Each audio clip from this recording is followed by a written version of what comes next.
इस वक्त हमारे साथ जुड़ रहे हैं दुनिया के मशहूर हृदय रोग विशेषज्ञ मेदांता अस्पताल के chairman doctor Naresh Trehan. Doctor Naresh Trehan, बहुत बहुत स्वागत है आपका एबीपी न्यूज़ में और डॉक्टर्स डे की ढेरों शुभकामनाएं आपको। डॉक्टर त्रेहन, हम शुरुआत करना चाहते हैं और सबसे पहले मैं आपसे यही पूछूंगी कि दूसरी लहर ऑफिशियली कब खत्म होगी, क्योंकि अभी भी देश में करीबन 50,000 से ज्यादा केस रिपोर्ट किए जा रहे हैं कोरोना वायरस के। तो अगर जो आपको याद होगा, पहली जो लहर आई थी उसमें सबसे ज्यादा जो पीक आई थी वो 1 लाख पे आई थी। अब जो आहिस्ते आहिस्ते ये 4 लाख से नीचे आ रही थी और ये उम्मीद थी कि ये आने वाले दिनों में और भी कम होती जाएगी। पर इतनी देर में जो अनलॉकिंग की एक्टिविटी शुरू हुई और लोगों ने फिर लापरवाही शुरू कर दी, उसके अब नतीजे हम देख रहे हैं कि वो जो लहर है वो नीचे नहीं आ रही, वो ऊपर ही थोड़ी थोड़ी आहिस्ते आहिस्ते। तो 2 बातें हुई, एक तो घटनी कम हो गई, एक दूसरी वो थोड़ी थोड़ी बढ़नी शुरू हो गई। ये बहुत ही फिक्र की बात है कि इसमें हमें बहुत सीरियसली लेना है। जैसे कल एक वाकया हुआ कि दिल्ली में एक मार्केट में सैकड़ों लोग बिना मास्क के घूम रहे थे, तो गवर्नमेंट ने बंद करी, मार्केट ही बंद कर दी। तो ये एक इंडिकेटर है हमारे सामने कि लोग अभी भी नहीं समझे कि वायरस अभी भी है। अगर जो हम ये ऐसे अपने तौर तरीके रखेंगे तो हमें बड़ी मुश्किल हो जाएगी कि ये फिर से ये लेयर बढ़ेगी। और आपको पता है कितनी अनएम्प्लॉयमेंट हुई है, कितने लोगों का नुकसान हुआ है, कितने लोग बैंकरप्ट हो गए। पर अगर जो पब्लिक लापरवाही कर रही है तो उन लोगों को और तकलीफ होगी और कई हजारों लोगों को तकलीफ होगी। तो इसीलिए हमारे को ये बार बार जो हम कह रहे हैं कि भैया हर एक सिटीजन की एक जिम्मेवारी बनती है जी। एक जिम्मेवारी ये है कि आप 2 तरफ से देखें इसको। एक तो आज डॉक्टर्स डे है। डॉक्टर्स डे पे आप लोगों को एहसास होना चाहिए कि कितनी लंबी लड़ाई डॉक्टरों ने और हेल्थ केयर वर्कर्स और फ्रंटलाइन वर्कर्स ने लड़ी है जनता के हित के लिए। अपनी जान पे खेलते हुए लोगों ने अपने हिंदुस्तानियों की सबकी सेवा करी है।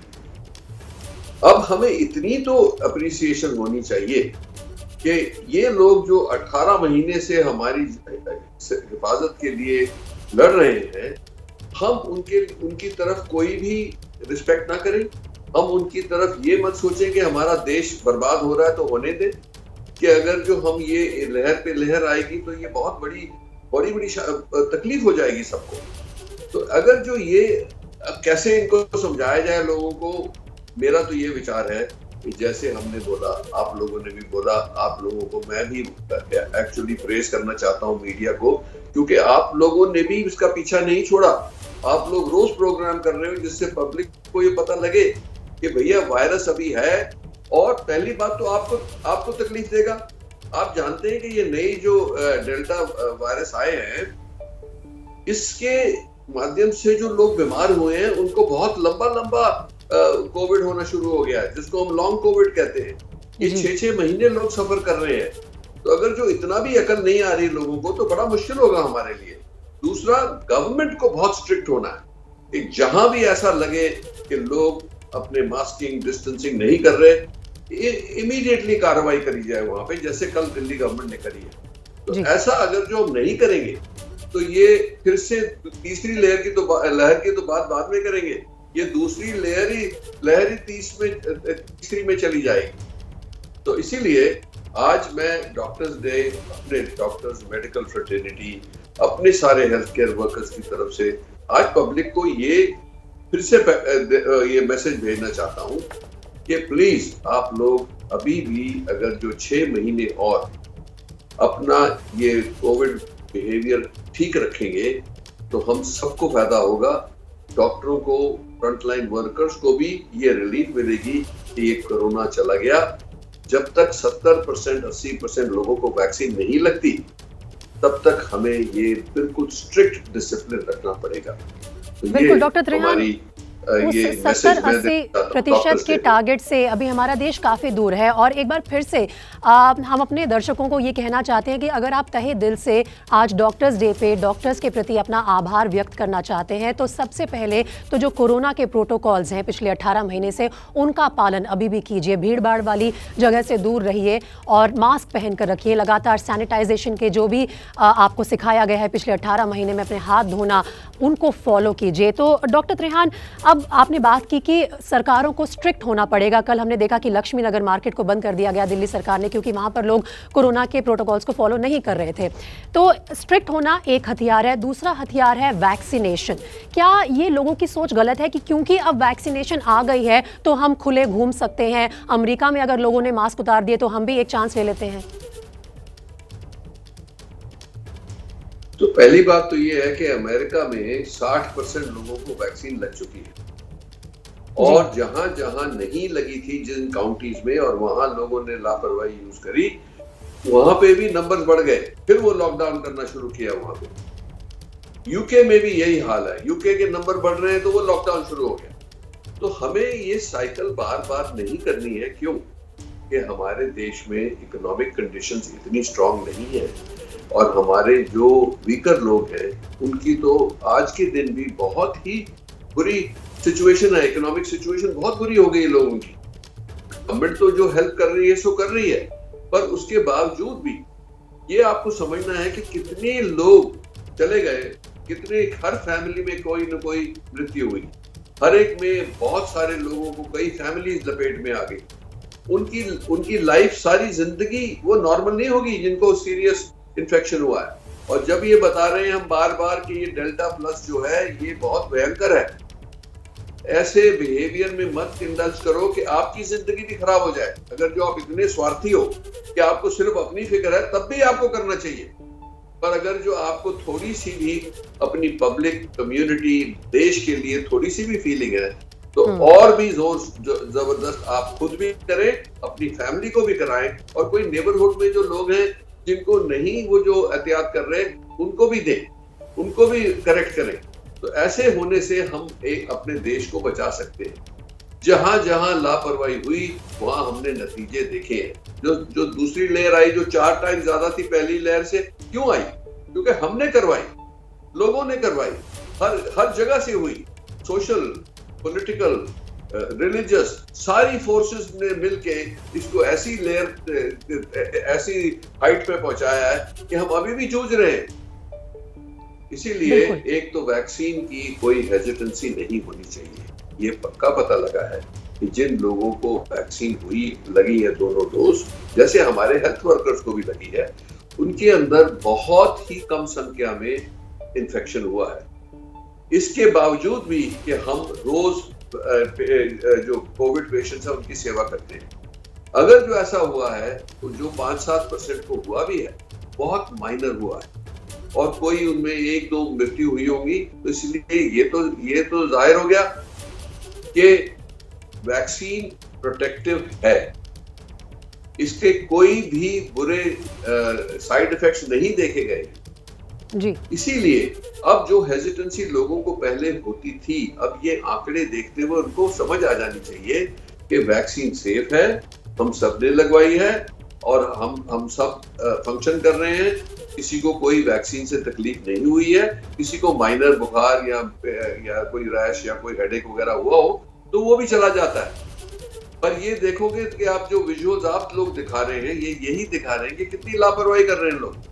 अब उनको कैसे करना है? लॉ ऐसा होना चाहिए कि जो ऐसे मास्क बिल्कुल एसेंशियल हो, जो नहीं पहने उसको एकदम फाइन लगे या बाहर निकाल दिया जाए मार्केट से, और अंदर ना आने दिया जाए। हर जगह पिकेट लगी हो कि मास्क के बगैर अंदर जा ही ना सके। तो इसीलिए हमें इकोनॉमी को खोलना भी है, लोगों को एक्टिविटी वापस भी लानी है, पर जिम्मेदारी से। ऐसे नहीं, अगर जो लापरवाही करेंगे तो उसमें बहुत बहुत भारी पड़ेगा सबको। जी बिल्कुल। डॉक्टर नरेश त्रेहान बार बार यही कह रहे हैं कि जहां एक तरफ हमें कोरोना से दूर रहना है, वहीं वैक्सीन को अपनाना है। बचाव का ये एक बहुत बड़ा रास्ता है, लेकिन जिस तरह से लोग भीड़ भाड़ में आ रहे हैं, हर हिंदुस्तानी को अपने व्यक्तिगत तौर पर दूसरे इंसान को बोलना होगा कि आप मेरे करीब मत आइए, अगर आपने मास्क नहीं पहना है तो मेरी दुकान में मत आइए, या इस मार्केट में मत आइए, या इस ऑटो में मत बैठिए, या फिर इस बस में मत बैठिए। ये बहुत ज़रूरी हो जाएगा एक दूसरे को अवगत कराना। डॉक्टर त्रेहान, आप हार्ट स्पेशलिस्ट हैं और इस वक्त सबसे अच्छी पोजीशन में है कि आप हमें ये बताएं कि कोरोना के दौर में जो हार्ट से जुड़े रोग हैं, क्या उनमें आपने कुछ देखा है कि बढ़ावा आया है? लोग जो हैं ज़्यादा कंप्लेन लेकर आ रहे हैं, और इस वक्त किस तरह की उन्हें प्रिकॉशंस लेनी चाहिए? क्या ऐसे सिम्टम्स हैं जो एकदम से सामने आए तो तुरंत अपने डॉक्टर को रिपोर्ट करें, अस्पताल तक जाएं? तो ऐसा है कि दो कैटेगरी आप देखेंगे। एक, जिनको पहले से ही हृदय रोग है, उनमें हम देख रहे हैं कि बहुत सारे ज्यादा हार्ट अटैक्स हो रहे हैं और ये इर्रेगुलर हार्ट बीट हो रही है, टैकीकार्डिया हो रहा है, और उनको बहुत ही मतलब तादाद में हमारे पास लोग आ रहे हैं जो हमारे पुराने पेशेंट भी हैं और नए पेशेंट भी हैं। दूसरी कैटेगरी वो है जिनको, और ये यंग लोग हैं, जिनको कोई हृदय रोग की पहले हिस्ट्री नहीं थी। इनको भी आपने देखेंगे कि कितने सैकड़ों लोग होंगे हिंदुस्तान में, यंग लोग 30-40 साल की उम्र के, 25 साल की उम्र में, जिनका हार्ट फंक्शन 65% से 25% पे आ गया। मैं तो खुद रोज 2-3 पेशेंट्स देख रहा हूं जिनका, यंग लोग, अब उनके लिए तो ये बहुत ही बुरी बात होगी कि उनकी लाइफ में कैसे ये चलेगा काम, क्योंकि जैसे एक गाड़ी के 4 सिलेंडर हो, 3 बंद हो जाए, एक ही पे गाड़ी चले, तो आपको पता है कि वो पूरी नहीं चल सकेगी। तो इसीलिए तो मैं वार्निंग बार बार कह रहा हूं कि उन लोगों को जिनको कोई हृदय रोग की हिस्ट्री नहीं थी, उनको भी ये वायरस लग रहा है, मायोकार्डाइटिस हो रहा है। इसकी वजह से, लॉन्ग कोविड की वजह से ये ऐसा होगा कि उनको बहुत टाइम लग जाएगा। अगर जो वो रिकवरी कर भी सकते हैं तो उनकी ट्रीटमेंट तो हम कर रहे हैं, पर मैं ये बताऊं कि उनके लिए चेहरे देखने चाहिए उनके लिए कि क्या निराशा है उनके चेहरे पर कि भैया मेरा हार्ट अब 25% काम कर रहा है और मैं कैसे जीऊंगा, मैं छोटी उम्र का हूं। तो इसीलिए तो मैं बोल रहा हूं कि पहला काम तो अपनी तो फिक्र करो, अपना तो सोचो कि भाई मेरे को लग गया तो ये नहीं है कि मैं बिल्कुल ठीक हो जाऊंगा। ये गलत प्रूव हो गया। पहली लहर जो आई थी उसमें युवा ने सोचा कि देखो युवा को लगा भी तो वो सब ठीक हो गया। इस लहर में युवा नहीं ठीक हुए। जितने युवाओं के मैंने सीटी स्कैन देखे हैं, HRCT, जिनके 25 आउट ऑफ 25 स्कोर हो, जो या तो चले गए या आज के दिन वो अभी भी सफर कर रहे हैं कि सांस नहीं आ रहा, ऑक्सीजन लेके घूम रहे हैं, घर पे बैठे हैं, कुछ नहीं कर सकते। तो अब हम डॉक्टर लोग कितनी जोर से बोले, कितना लोगों को समझाएं, पर लोग अगर जो नहीं मानते तो हमें कड़ी से कड़ी कार्रवाई करनी चाहिए, क्योंकि वो कलेक्टिवली हिंदुस्तान को खराब कर रहे हैं। हमारी जो लोग इनोसेंट हैं, जो अपनी कोविड बिहेवियर कर रहे हैं, उनको भी ये नुकसान पहुंचा रहे हैं। तो हमें ये बहुत केयरफुली देखना है। हमारी संख्या बहुत ज्यादा है और इसीलिए हमारे को उतने ही कड़े एक्शंस लेने पड़ेंगे। और दूसरी बात ये है कि वैक्सीन की अवेलेबिलिटी बढ़ रही है। हर हफ्ते ये वैक्सीन की जो शॉट्स मिल रहे हैं वो बढ़ते जा रहे हैं जी। और हम गवर्नमेंट और प्राइवेट सेक्टर मिलके अगर जो हम 70 लाख तक पहुंच जाएं और उससे ये होगा कि 50% से ज्यादा हम वो थर्ड वेव को गिरा सकते हैं। बिल्कुल। तो डॉक्टर त्रेहान, लगातार लोग ये कहते रहते हैं कि पहले वाला समय कब वापस आएगा, नॉर्मल टाइम्स कब लौटेंगे। अगर नॉर्मलसी को वापस लाना है तो हर किसी को कंट्रीब्यूट करना होगा और डॉक्टर्स के प्रति हम जितना भी आभार प्रकट करें वो कम है। मेरा आखिरी सवाल आपसे ये रहेगा डॉक्टर त्रेहान कि जहाँ तक मास्क का रोल है कोरोना से लड़ाई करने में, वो बहुत बड़ा है, लेकिन कुछ ऐसी गतिविधियाँ हैं जिनके दौरान मास्क लगाने में मुश्किल होती है। लोग कहते हैं कि जॉगिंग करते समय या एक्सरसाइज करते समय हम मास्क कैसे लगाएं, तो उनके लिए क्या उपाय है? अगर जो आप अकेले हैं और एक कमरे में वेंटिलेशन है या आप बाहर दौड़ लगाने गए हैं, तो मास्क को उतार सकते हैं और लोगों के पास मत जाएं। ये वायरस नहीं है कि ये सारी हर एक जगह में है, क्योंकि जहां खुली हवा है वहां तो वैसे ही डाइल्यूट हो जाएगा। पर अगर जो आप रुक के लोगों से बात करना शुरू करेंगे बिना मास्क के तो प्रॉब्लम होगा। इसीलिए आप एक्सरसाइज कर सकते हैं बिना मास्क और अकेले हो। अब जैसे जिम खुल रहे हैं, जिम में ये प्रॉब्लम हो सकता है, और इसीलिए मैं ये चाहता हूं कि जिम में भी ज्यादा लोगों को इकट्ठे नहीं आने देना चाहिए। ये पहले प्रिस्क्राइब हो जाना चाहिए। बड़ी स्ट्रिक्ट प्रोटोकॉल हर चीज के लिए बननी चाहिए। अब जैसे बार खोली थी, बार खोली है, बार्स खोलने का क्या मतलब है? लोग जाते हैं बार में किस लिए? शराब पीने। मास्क तो उतारेंगे, शराब पियेंगे, शोर मचाएंगे, जोर जोर से बोलेंगे, तो नेचुरली वो सुपर स्प्रेडर इवेंट हो सकता है। और यही तो एक है कि अगर जो एक जना एक कमरे को इन्फेक्ट कर दे, आप इसकी हिस्ट्री देखो कि कोरिया में, साउथ कोरिया में एक पेशेंट से 2 चर्च सेरेमनी हुई जहां पे उसने क्वायर में गाया। सारे जो लोग थे चर्च में वो इन्फेक्ट हो गए उससे, और उन्होंने फैलाया। तो कहते हैं कि 30 to 50% जो केसेस साउथ कोरिया में फैले वो उन 2 इवेंट से फैले। तो इसीलिए हमें बहुत चौकन्ना रहना है, बहुत चौकन्ना रहना है। और मैं अपने डॉक्टर भाइयों को, हेल्थ केयर वर्कर्स को एक मैसेज देना चाहता हूँ। जी सर। कि एक तो मैं कहना चाहता हूँ कि ये बहुत ही गर्व की बात है कि हमारे प्रोफेशन ने इस लड़ाई में बहुत जो जंग लड़ी है वो बिल्कुल सराहना के लायक है।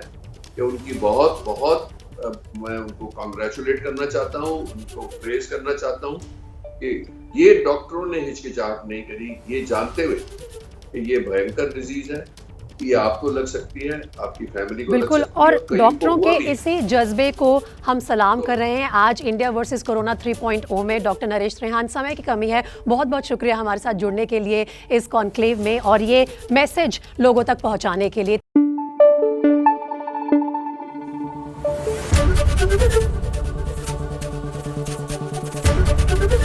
एबीपी न्यूज आपको रखे आगे।